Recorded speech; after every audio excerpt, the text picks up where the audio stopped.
Bakit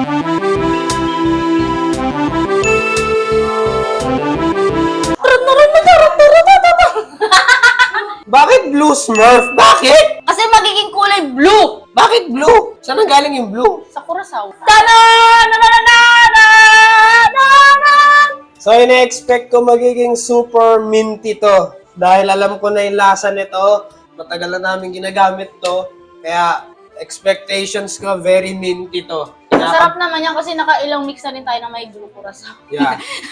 Sa akin, nakaban din ako. So, nakita niyo sa thumbnail, may gin. So, ayan, may gin.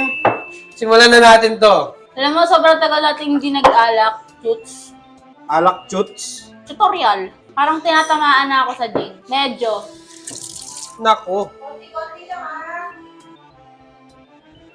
Tapos, di ba may alak din tong blue Curaçao? Untian lang natin ng mix. 2 ounces na gin kasi dalawa kami per ounce or ano. Yan. 1 ounce per head! So, lalagay na namin.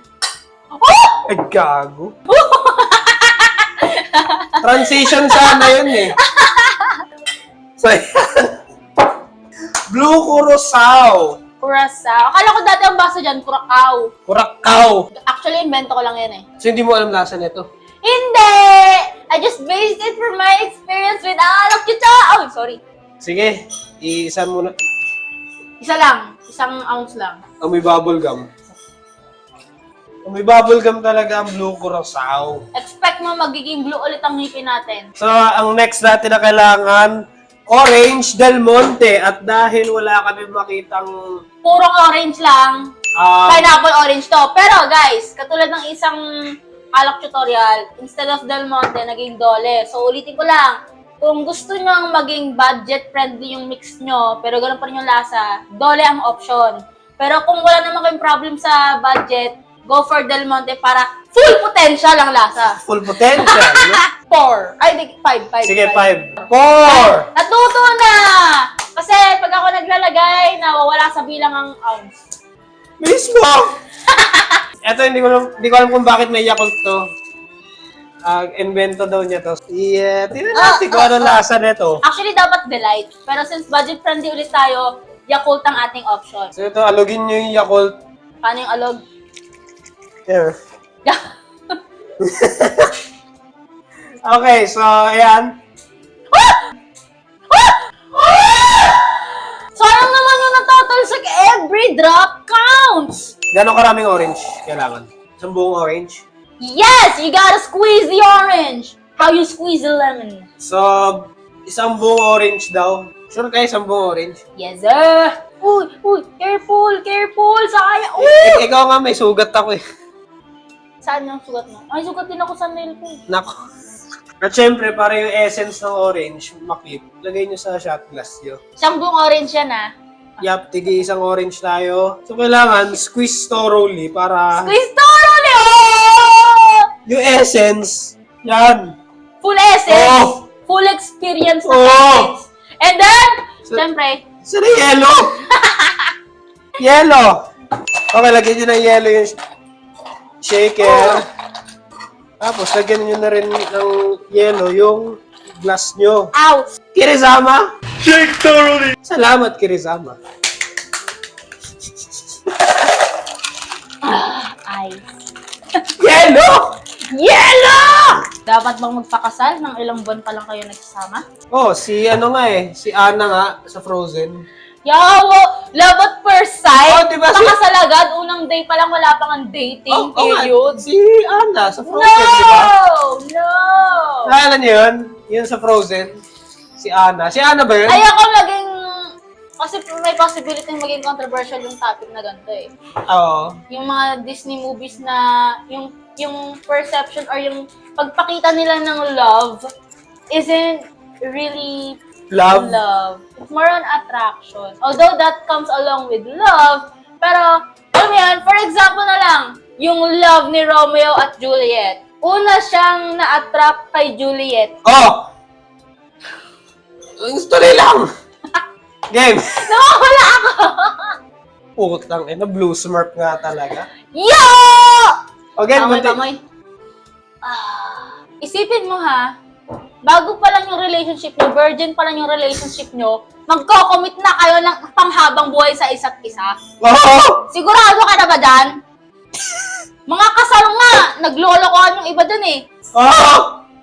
Siyempre, dapat may test the waters muna, di ba? Hindi Oo. pwedeng jump ka agad sa kasal, especially sa panahon ngayon, di ba?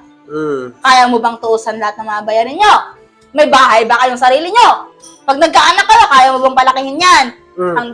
Alam nyo, marami kami mga kaibigan sa gym, kasi nag-gym kami, lalo na to.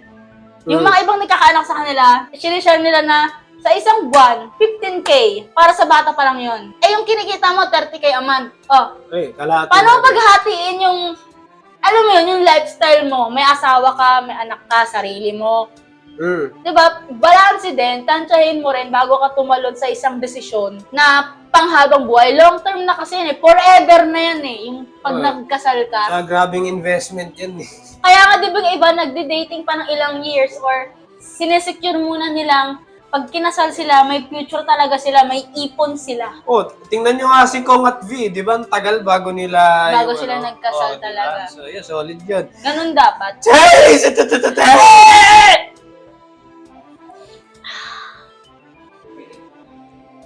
Tama lang yung... Masarap siya. Masarap. Very, ano to? Ang tawag dito? Tropical. Tropical. Oh, may fruit eh. Tropical. Yo! Actually, may second option pa ako dito kasi. Gusto ko kasi sana para siyang magmumukhang beach vibe. Ma-dark blue yung baba tapos magla-light sa taas. So, ang bala ko sana may Sprite pa. Pero ang ginawa ko na lang, Yakult, para may pagka ano siya. Creamy? Yeah, creamy. Creamy, milky. Ayun. Creamy, ayun. Para maging creamy siya. Para babagay kasi yung orange doon sa ating blue curacao. Kasi yung blue curacao palang matapang na yung lasa nun eh. Oh, base sa Diba? experience, di ba? Usually, pag nagmi-mix kami, nangingibabaw yung blue curacao. Kaya naisip ko yung orange para may, alam mo yun, may twist of flavor. Oh, twist of flavor, bago yun ah. Bagong quote yun sa Lock Tutorial. So, sige, So, lagay na natin ha. Twist of flavor. Diba? Hashtag twist of flavor. Bago ha. Rating time. Ikaw. Ako kanina, ikaw naman. Bakit? Sinabi ko na kay Rosan, bakit pa? Sige, ano. Masarap siya. 8.8. Wow. Bakit? Ayun nga, masarap siya. Paano yung sarap? Actually, putang ina, gawin na natin 9.2. Oh! 9.2! Ina-expect ko pangit yung lasa nito. Grabe ka naman. Hindi, ina-expect ko pangit kasi Yakult, tapos orange, tapos blue curacao, ang gulo. Yung halo na to parang ADHD, hindi mo alam kung saan nakapokus. Paano yung para tayo may ADHD? Ayun lang, ADHD mix. So, Dapat ata yun na ng pangalan niya. ADHD mix. Nag-fit yung Yakultness, pati yung hint ng blue curacao, yung mintness. Tapos yung orange, nagda-dominate, no? So, ayun. Hindi sa bias, pero dahil sa kinalabasan kasi ngayon ko lang to na-try. Kasi invento ko nga. Hindi ko naman siya na-invento ng on the spot, meron akong pang mix-mix eh. Ngayon lang na-try yung naisip ko. So, 9.9. Bakit? Nakalakan ng 0.1 para maging 10 kasi inuntian lang namin yung alak. Oh, bakit? Eh kasi masarap siya. Eh, di Siya yung tipong lasang hindi ka mauumay kaagad. Tama lang yung tamis niya. Hindi siya ganun kapait. And wala siyang halong or yung parang paglunok mo may habol ng pait or anything other flavors. Naman. Wow! Tama, like, kumbaga nasa Goldilocks zone lang siya. Oh! Kaya 9 point na naman masasabi ko dito. Wow! Mix na to. Sarap! For me, para sa'yo, kanino mo marirecommend yung mga ganitong mix? For me, I think it's for everyone. Pero hindi siya pwede sa mga, event like pang-wedding, pang-birthday. Actually, beach events, pwede to. Ayun. Mga gatherings, social gatherings, mga ganon siya pwede. Hashtag sorry lever mga kaugoy. Hashtag drink responsibly. Like, comment, share, and subscribe. And that's the bottom line. Because I said so and... Because the champ said so, no? So, ayun lang. Shot. Puno! Ay, peace. Shot puno, peace. Yun na nga Bakit yun. shot puno? Peace ang pangit.